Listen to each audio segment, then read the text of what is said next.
2025 ആറ്റുകാൽ പൊങ്കാല ഉത്സവം മാർച്ച് 13 നടക്കാൻ പോവുകയാണ്. 10 ദിവസം നീണ്ടു നിൽക്കുന്ന ഉത്സവം മാർച്ച് 5 ആരംഭിച്ചു.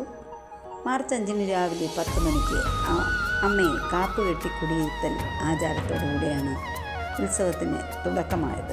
14-17 നൂറ്റാണ്ടുകളിൽ വടക്കേ ഇന്ത്യയിൽ പടർന്നു പിടിച്ച ഭക്തി സങ്കല്പത്തിൻ്റെ ഭാഗമായി ശ്രീരാമഭക്തി പ്രചരിക്കുകയുണ്ടായി.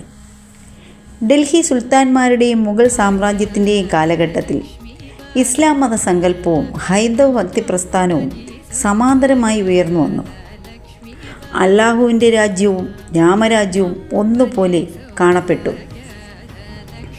കേരളത്തിലും ഏതാണ്ട് ഈ സമയത്ത് തന്നെയാണ് ഭക്തി പ്രസ്ഥാനം രൂപപ്പെടുന്നത്.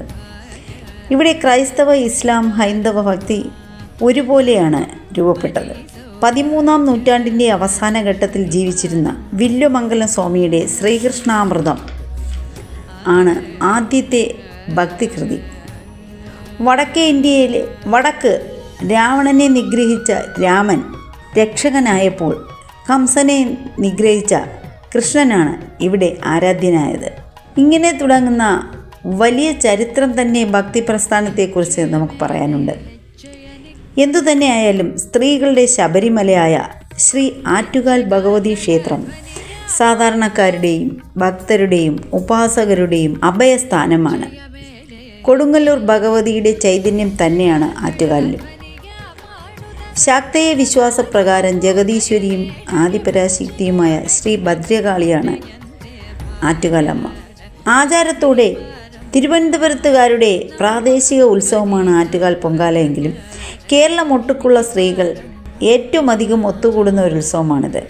കുടുംബത്തിൻ്റെ ഭാഗ്യം, സമൃദ്ധി, അനുഗ്രഹങ്ങൾ എന്നിവയ്ക്കായാണ് സ്ത്രീകൾ മൺകലത്തിൽ പൊങ്കാല ആറ്റുകാലമ്മയ്ക്ക് സമർപ്പിക്കുന്നത്.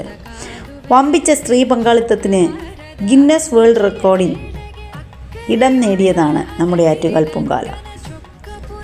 തങ്ങളുടെ ദേശദൈവത്തിന് വർഷത്തിലൊരിക്കൽ സ്വന്തം കൈയാൽ അന്നമൂട്ടുക എന്നൊരു ചടങ്ങാണ് പൊങ്കാല കൊണ്ട് ഉദ്ദേശിക്കുന്നത്.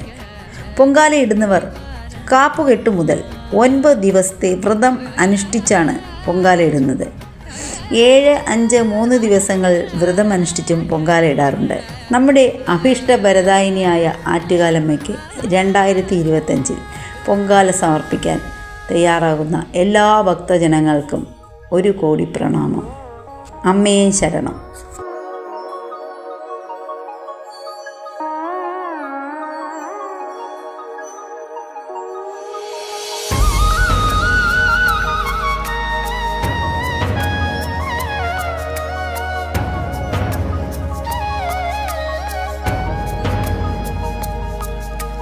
ಭಾಗ್ಯದ ಲಕ್ಷ್ಮೀ ಬಾರಮ್ಮ,